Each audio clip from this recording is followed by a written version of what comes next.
Big Boss Malayalam season 6-ൻ്റെ wild കാർഡുകളിൽ ഒരാളായി എത്തിയ മത്സരാർത്ഥിയാണ് സീക്രട്ട് ഏജൻറ് എന്ന പേരിൽ യൂട്യൂബിൽ പ്രശസ്തനായ സായി കൃഷ്ണ. സായി കൃഷ്ണ ബിഗ് ബോസ് വീട്ടിലേക്ക് എത്തുമ്പോൾ പ്രേക്ഷകർക്ക് വളരെയേറെ പ്രതീക്ഷകളുണ്ടായിരുന്നു. ഒരുപക്ഷെ ബിഗ് ബോസ് വീട്ടിൽ നിലവിൽ നടക്കുന്ന കളികളെ അപ്പാടെ മാറ്റി പുതിയൊരു ഗെയിം സ്ട്രാറ്റജി പുറത്തു കൊണ്ടുവരും എന്ന് പ്രതീക്ഷിച്ച ഒരു മത്സരാർത്ഥിയായിരുന്നു സായി. എന്നാൽ ഇക്കാര്യത്തിൽ പ്രേക്ഷകർക്ക് നിരാശയാണ് സായി സമ്മാനിച്ചത്. എന്നാൽ സായിയുടെ ഗെയിം ആദ്യന്തം വീക്ഷിക്കുന്നവർക്ക് ലാലേട്ടൻ്റെ അടുത്തുള്ള ഇൻട്രോ സീനിൽ തന്നെ സായി പറഞ്ഞിരുന്നു, ആരുടെയും ഗെയിം ചേഞ്ച് ചെയ്യുക എന്നതല്ല തൻ്റെ ലക്ഷ്യമെന്ന്. പകരം അവർ കളിക്കുന്നത് എന്തോ ആ കളിക്ക് മറുകളി അല്ലെങ്കിൽ അതേ രീതിയിൽ തന്നെ ഞാൻ കളിക്കും എന്നതായിരുന്നു സായി എന്ന് പറഞ്ഞത്. അതുകൊണ്ട് തന്നെ ആദ്യത്തെ ആഴ്ച സായിയുടെ പ്രകടനം പ്രേക്ഷകർ പ്രതീക്ഷിക്കുന്ന നിലയിലേക്ക് ഉയർന്നില്ല എന്നതാണ് പ്രേക്ഷകരുടെ കാഴ്ചപ്പാട്.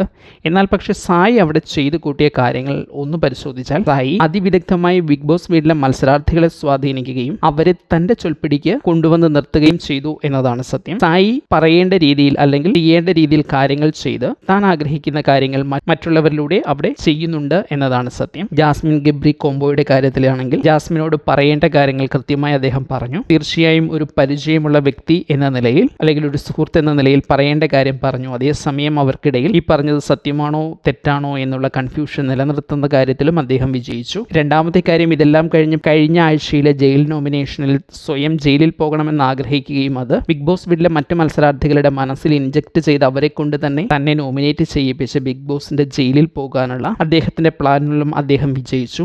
കഴിഞ്ഞ ദിവസം ബിഗ് ബോസിൽ നടന്ന പ്രശ്നങ്ങളുടെ, അതായത് കഴിഞ്ഞ ദിവസം ജാസ്മിനും ഗബ്രിയും തമ്മിലുള്ള പ്രശ്നങ്ങളിൽ ഇരു മത്സരാർത്ഥികളെയും തകർക്കുന്ന തരത്തിലുള്ള പ്രശ്നങ്ങൾ ആ വീട്ടിൽ അരങ്ങേറാനുള്ള കാര്യവും സായി തന്നെയാണ്. സത്യത്തിൽ സായിയാണ് ജാസ്മിൻ മൈക്ക് ധരിക്കാത്ത കാര്യം ക്യാപ്റ്റനായ ജിൻഡോയോട് പറയുന്നത്. സായി അവിടെ ഡയറക്റ്റ് ആക്ട് ചെയ്യുന്നതിലും ക്യാപ്റ്റനെ കൊണ്ട് അത് ആക്ട് ചെയ്യിക്കുന്നു. ആ ആക്ട് വളരെ കൃത്യമായി പ്രവർത്തിക്കുന്നു. അതിന്റെ ഭാഗമായി അവർ പൊട്ടിത്തെറിക്കുന്നു. ആ പൊട്ടിത്തെറി പിന്നീട് മറ്റു പല കാര്യങ്ങളിലേക്കും കടന്നു പോകുന്നു. അങ്ങനെ ഒരു ദിവസത്തെ വീട്ടിലെ കണ്ടന്റ് പൂർണ്ണമായി സായിയുടെ ആ പ്രവൃത്തി കൊണ്ട് നിയന്ത്രിക്കപ്പെടുന്നു. മാത്രമല്ല ഇവരുടെ ഗെയിമിനെ കുറെ കൂടി എക്സ്പോസ് ചെയ്യാനായി ഈ പ്രകടനങ്ങളെല്ലാം കാരണമാകുകയും ചെയ്തു. ഏതായാലും സായി ഇപ്പോൾ അവിടെ ചെയ്തുകൊണ്ടിരിക്കുന്ന കാര്യം താൻ ചെയ്യണമെന്ന് ആഗ്രഹിക്കുന്ന കാര്യങ്ങൾ പ്ലാൻ ചെയ്യുകയും ഇത് വീട്ടിലെ മറ്റു മത്സരാർത്ഥികളെ കൊണ്ട് തന്ത്രപരമായി ചെയ്യിച്ച് വിജയിക്കുകയും ചെയ്യുന്ന ഒരു സ്ട്രാറ്റജിയാണ്. ഇനിയും ഈ സ്ട്രാറ്റജിയുമായി മുന്നോട്ട് പോകാൻ അദ്ദേഹത്തിന് കഴിയുമോ, ഇത് വീട്ടുകാർ കണ്ടെത്തുമോ എന്ന് വരും എപ്പിസോഡുകൾ തന്നെ മറുപടി പറയും.